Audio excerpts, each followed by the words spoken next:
வணக்கம். ஆகாஷவாணி.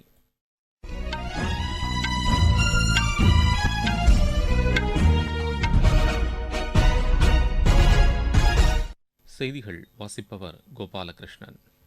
தலைப்புச் செய்திகள். மக்களவைத் தேர்தலில் இரண்டாம் கட்டமாக வாக்குப்பதிவு நடைபெறும் 88 தொகுதிகளில் போட்டியிடும் இறுதி வேட்பாளர் பட்டியலை தேர்தல் ஆணையம் வெளியிட்டுள்ளது. தேசிய ஜனநாயக கூட்டணி அரசு மேற்கொண்ட தொடர் நடவடிக்கைகள் காரணமாக நாடு முழுவதும் நக்சல் செயல்பாடுகள் கட்டுப்படுத்தப்பட்டுள்ளதாக பிஜேபி கூறியுள்ளது. காங்கிரஸ் ஆட்சிக்கு வந்தால் வேளாண் கடன் ரத்து செய்யப்படும் என்று அக்கட்சி தெரிவித்துள்ளது. உகாதி குடிபட்வா புத்தாண்டை ஒட்டி குடியரசுத் தலைவர் திருமதி திரௌபதி முர்மு, குடியரசு துணைத் தலைவர் திரு ஜெக்தீப் தங்கர் உள்ளிட்டோர் மக்களுக்கு வாழ்த்து தெரிவித்துள்ளனர். ஐபிஎல் கிரிக்கெட் போட்டியில் இன்று நடைபெறவுள்ள ஆட்டத்தில் பஞ்சாப் அணி ஹைதராபாத் அணியை எதிர்கொள்கிறது. இனி விரிவான செய்திகள். தேசிய ஜனநாயக கூட்டணி அரசு மேற்கொண்ட தொடர் நடவடிக்கைகள் காரணமாக மகாராஷ்டிரா மட்டுமின்றி நாடு முழுவதும் நக்சல் செயல்பாடுகள் கட்டுப்படுத்தப்பட்டுள்ளதாக பிஜேபி மூத்த தலைவரும் பிரதமருமான திரு நரேந்திர மோடி கூறியுள்ளார். மகாராஷ்டிர மாநிலத்தில் சந்திரபூர் கட்சிரோலி மக்களவைத் தொகுதியில் பிஜேபி சார்பில் போட்டியிடும் வேட்பாளர்களை ஆதரித்து அவர் பிரச்சாரம் மேற்கொண்டார். நக்சல் செயல்பாடுகள் நிறைந்திருந்த கட்சிரோலி தற்போது எஃகு தொழிற்சாலை மூலம் வளர்ச்சியடைந்துள்ளதாக அவர் தெரிவித்தார். மத்தியில் காங்கிரஸ் ஆட்சிக்கு வந்தால் ஒப்பந்த பணிமுறை நீக்கப்படும் என்று அக்கட்சியின் மூத்த தலைவர்களில் ஒருவரான திரு ராகுல் காந்தி தெரிவித்துள்ளார். மத்திய பிரதேச மாநிலம் சியோனி மற்றும் ஷடோல் பகுதியில் அவர் பிரச்சாரம் மேற்கொண்டார். காங்கிரஸ் ஆட்சி பொறுப்பேற்றால் விவசாயிகளின் கடன் தள்ளுபடி செய்யப்படும் என்றும் அக்னிவீர் திட்டம் ரத்து செய்யப்படும் என்றும் கூறினார். ஷெட்யூல்டு மற்றும் பழங்குடியின மாணவர்களுக்கான கல்வி உதவித்தொகை இரட்டிப்பாக்கப்படும் என்றும் திரு ராகுல் காந்தி கூறினார். மக்களவைத் தேர்தலில் இரண்டாம் கட்டமாக வாக்குப்பதிவு நடைபெறும் 88 தொகுதிகளில் போட்டியிடும் இறுதி வேட்பாளர் பட்டியலை தேர்தல் ஆணையம் வெளியிட்டுள்ளது. மகாராஷ்டிர மாநிலத்தில் புல்தானா, அகோலா, அமராவதி, வார்தா, யவத்மால், வாஷிம், ஹிங்கோலி, நான்டட், பார்பனி ஆகிய 8 தொகுதிகளில் மொத்தம் 204 வேட்பாளர்கள் களத்தில் உள்ளனர். கேரளாவில் 194 வேட்பாளர்கள் போட்டியிடுகின்றனர். அம்மாநிலத்தில் பிஜேபி, காங்கிரஸ் மற்றும் இடதுசாரி கட்சி கூட்டணி தீவிர வாக்கு சேகரிப்பில் ஈடுபட்டு வருகின்றன. கர்நாடகாவில் தேர்தல் நடைபெறும் 14 தொகுதிகளில் 247 வேட்பாளர்கள் களத்தில் உள்ளனர். அதிகபட்சமாக பெங்களூரு தெற்கு தொகுதியில் 29 வேட்பாளர்களும், குறைந்தபட்சமாக தட்சிண கன்னடா தொகுதியில் 9 வேட்பாளர்களும் போட்டியிடுகின்றனர். ராஜஸ்தானில் வாக்குப்பதிவு நடைபெறவுள்ள 13 மக்களவைத் தொகுதிகளில் 152 வேட்பாளர்கள் இடம்பெற்றுள்ளனர். அதிகபட்சமாக சிட்டோர்கர் பகுதியில் 18 வேட்பாளர்களும், ஜல்வர்பரன் தொகுதியில் 7 வேட்பாளர்களும் களத்தில் உள்ளனர். அசாம் மாநிலத்தில் 5 தொகுதிகளில் 61 வேட்பாளர்கள் போட்டியிடுகின்றனர். உத்தரப்பிரதேசத்தில் 8, மத்திய பிரதேசத்தில் 7 மற்றும் பீகாரில் 5, மேற்கு வங்கம், சத்தீஸ்கரில் தலா 3, மணிப்பூர், திரிபுரா, ஜம்மு காஷ்மீரில் ஒரு தொகுதி உட்பட 12 மாநிலங்கள் மற்றும் யூனியன் பிரதேசங்களில் இம்மாதம் 26ஆம் தேதி இரண்டாம் கட்ட தேர்தல் நடைபெறவுள்ளது. தமிழகத்தில் மக்களவைத் தேர்தல் நெருங்கும் நிலையில் அரசியல் கட்சி பிரதிநிதிகள் தீவிர வாக்கு சேகரிப்பில் ஈடுபட்டுள்ளனர். திருவள்ளூர் மாவட்டம் பட்டாபிராம் அருகே பிஜேபி தலைவர்களில் ஒருவரான திரு அனுராக் தாக்கூர் பிரச்சாரம் மேற்கொண்டார். அப்போது பேசிய அவர், தேசிய ஜனநாயக கூட்டணி அரசில் பல்வேறு வளர்ச்சித் திட்டங்கள் செயல்படுத்தப்பட்டுள்ளதாக கூறினார். நாடு தற்சார்பு என்ற நிலையை அடைந்துள்ளதாக அவர் தெரிவித்தார். பின்னர் செய்தியாளர்களிடம் பேசிய அவர், கடந்த 2014ஆம் ஆண்டில் 7 எய்ம்ஸ் மருத்துவமனைகள் இருந்த நிலையில் தற்போது அதன் எண்ணிக்கை 22ஆக அதிகரித்துள்ளது என்று குறிப்பிட்டார். மக்களவைத் தேர்தல் காரணமாக பிஜேபி தற்போது கச்சத்தீவு குறித்து பேசி வருவதாக அஇஅதிமுக பொதுச் செயலாளர் திரு எடப்பாடி பழனிசாமி குற்றம் சாட்டியுள்ளார். ராமநாதபுரம் மக்களவைத் தொகுதியில் அவர் பிரச்சாரம் மேற்கொண்டார். மறைந்த முன்னாள் முதலமைச்சர் ஜெயலலிதா தலைமையிலான அதிமுக அரசு கச்சத்தீவை மீட்பதற்கு நீதிமன்றத்தை நாடியதை சுட்டிக்காட்டினார். ஆனால் காங்கிரஸ், திமுக ஆகியவை இது தொடர்பாக எந்த நடவடிக்கையும் எடுக்கவில்லை என்று அவர் தெரிவித்தார்.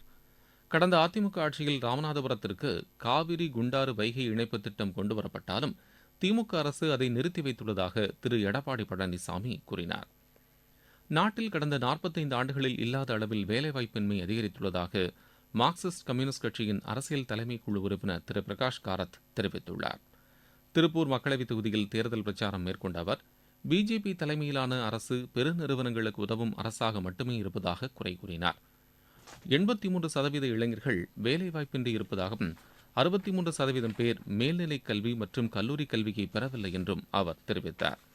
தருமபுரி மாவட்டத்தில் எந்தவித வளர்ச்சித் திட்டங்களையும் திமுக, அஇஅதிமுக அரசுகள் செயல்படுத்தவில்லை என்று பாமக தலைவர் திரு அன்புமணி ராமதாஸ் குற்றம் சாட்டியுள்ளார்.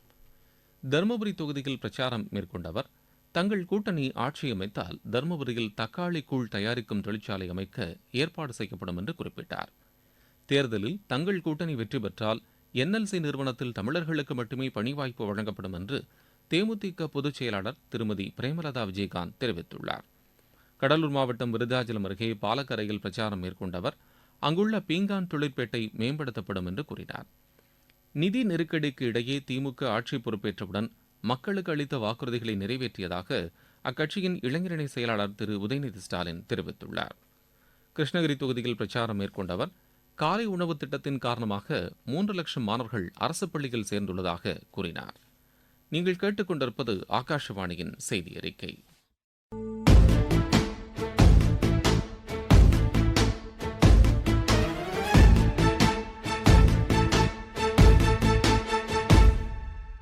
உரிமை கீதம் முழங்கிடு, நீ உலகம் போற்ற எழுந்திடு, உன் கைவிரல் தீட்டும் காவியம் ஒன்றை வரைந்திடு.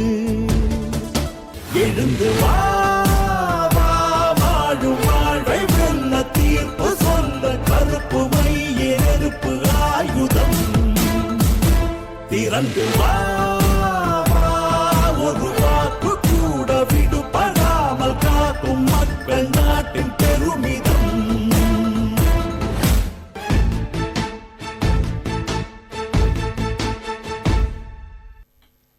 மத்திய அரசு புலனாய்வு அமைப்புகளை தவறாக பயன்படுத்தி வருவதாக திரிணாமுல் காங்கிரஸ் கட்சி தேர்தல் ஆணையத்திடம் புகார் அளித்துள்ளது. இது தொடர்பாக அக்கட்சியின் நாடாளுமன்ற உறுப்பினர் திருமதி சகாரிகா கோஸ் புதுதில்லியில் செய்தியாளர்களிடம் பேசியபோது, மேற்குவங்க மாநிலத்தில் திரிணாமுல் காங்கிரஸ் கட்சியைச் சேர்ந்தவர்கள் மீது தேசிய புலனாய்வு முகமை அமைப்பு தவறான முறையில் விசாரணை மேற்கொண்டு வருவதாக கூறினார். பின்னர் தேர்தல் ஆணைய அலுவலகம் முன்பு தர்ணா செய்த அவர்களை காவல்துறையினர் கைது செய்தனர். ஆகாஷவாணி மற்றும் டிடி தமிழ் தொலைக்காட்சியில் தேசிய கட்சிகளுக்கும் மாநில கட்சிகளுக்கும் தேர்தல் ஒலிபரப்புக்கான நேர ஒதுக்கீடு தமிழக தலைமை தேர்தல் அதிகாரி திரு சத்யபிரதா சாஹூ முன்னிலையில் இன்று நடைபெறவுள்ளது. சென்னையில் உள்ள டிடி தமிழ் தொலைக்காட்சி வளாகத்தில் நடைபெறவுள்ள நிகழ்ச்சியில் அரசியல் கட்சி பிரதிநிதிகளும் பங்கேற்கின்றனர். ஆகாஷ்வாணி மற்றும் டிடி தமிழ் தொலைக்காட்சியில் தேர்தல் ஒலிபரப்பு வரும் 12ஆம் தேதி தொடங்கி 16ஆம் தேதி வரை நடைபெறவுள்ளது. உகாதி, குடிபட்வா, சைத்ர சுக்லாடி, சேத்தி சந்த், நவ்ரே பண்டிகையொட்டி குடியரசுத் தலைவர் திருமதி திரௌபதி முர்மு, குடியரசு துணைத் தலைவர் திரு ஜெக்தீப் தங்கர் உள்ளிட்டோர் மக்களுக்கு வாழ்த்து தெரிவித்துள்ளனர். குடியரசுத் தலைவர் வெளியிட்டுள்ள செய்தியில், இந்த விழாக்கள் புத்தாண்டையும் வசந்த காலத்தையும் வரவேற்பதாக நடத்தப்படுவதாக கூறியுள்ளார். அமைதி, நல்லிணக்கம், சகிப்புத்தன்மை ஆகியவற்றை பரவலாக்க நாட்டின் பல்வேறு பகுதிகளில் இந்த விழாக்கள் கொண்டாடப்படுவதாக தெரிவித்துள்ளார். குடியரசு துணைத் தலைவர் திரு ஜெக்தீப் தங்கர் வெளியிட்டுள்ள வாழ்த்துச் செய்தியில், இவ்விழாக்கள் பல்வேறு பெயர்களால் கொண்டாடப்பட்டாலும் அதன் மையப்பொருளாக மகிழ்ச்சி என்பது இடம்பெற்றுள்ளதாக சுட்டிக்காட்டியுள்ளார். மேலும் வேற்றுமையில் ஒற்றுமை என்ற உணர்வை இது பிரதிபலிப்பதாக அவர் குறிப்பிட்டுள்ளார். விளையாட்டுச் செய்திகள். ஐபிஎல் கிரிக்கெட் போட்டியில் இன்று நடைபெறவுள்ள ஆட்டத்தில் பஞ்சாப் அணி ஹைதராபாத் அணியை எதிர்கொள்கிறது. சண்டிகர் முல்லன்பூரில் நடைபெறவுள்ள இப்போட்டி இரவு மணி 7:30க்கு தொடங்குகிறது. நேற்று நடைபெற்ற ஆட்டத்தில் சென்னை அணி 7 விக்கெட் வித்தியாசத்தில் கொல்கத்தா அணியை வென்றது. சென்னையில் நடைபெற்ற இப்போட்டியில் முதலில் பேட் செய்த கொல்கத்தா அணி நிர்ணயிக்கப்பட்ட 20 ஓவரில் 9 விக்கெட் இழப்பிற்கு 137 ரன் எடுத்தது. அதிகபட்சமாக கேப்டன் ஸ்ரேயஸ் ஐயர் 34 ரன் எடுத்தார். சென்னை அணியின் பந்து வீச்சாளர்கள் ரவீந்திர ஜடேஜா, துஷார் தேஷ்பாண்டே ஆகியோர் தலா 3 விக்கெட் வீழ்த்தினார்கள். 138 ரன் எடுத்தால் வெற்றி என்ற இலக்குடன் பின்னர் களமிறங்கிய சென்னை அணி 17.4 ஓவரில் 3 விக்கெட் இழப்பிற்கு 141 ரன் எடுத்து வெற்றி பெற்றது. அதிகபட்சமாக கேப்டன் ருத்ராஜ் கெய்க்வாட் 67 ரன் எடுத்து ஆட்டம் இழக்காமல் இருந்தார். ஐஎஸ்எல் கால்பந்து போட்டியில் மும்பை அணி 2-1 என்ற கோல் கணக்கில் ஒடிஷா அணியை வென்றது. மீண்டும் தலைப்புச் செய்திகள். மக்களவைத் தேர்தலில் 2ஆம் கட்டமாக வாக்குப்பதிவு நடைபெறும் 88 தொகுதிகளில் போட்டியிடும் இறுதி வேட்பாளர் பட்டியலை தேர்தல் ஆணையம் வெளியிட்டுள்ளது. தேசிய ஜனநாயக கூட்டணி அரசு மேற்கொண்ட தொடர் நடவடிக்கைகள் காரணமாக நாடு முழுவதும் நக்சல் செயல்பாடுகள் கட்டுப்படுத்தப்பட்டுள்ளதாக பிஜேபி கூறியுள்ளது. காங்கிரஸ் ஆட்சிக்கு வந்தால் வேளாண் கடன் ரத்து செய்யப்படும் என்று அக்கட்சி தெரிவித்துள்ளது. உகாதி, குடிபட்வா, புத்தாண்டை ஒட்டி குடியரசுத் தலைவர் திருமதி திரௌபதி முர்மு, குடியரசு துணைத் தலைவர் திரு ஜெக்தீப் தங்கர் உள்ளிட்டோர் மக்களுக்கு வாழ்த்து தெரிவித்துள்ளனர். ஐபிஎல் கிரிக்கெட் போட்டியில் இன்று நடைபெறவுள்ள ஆட்டத்தில் பஞ்சாப் அணி ஹைதராபாத் அணியை எதிர்கொள்கிறது. இத்துடன் இந்த செய்தி அறிக்கை நிறைவு பெறுகிறது.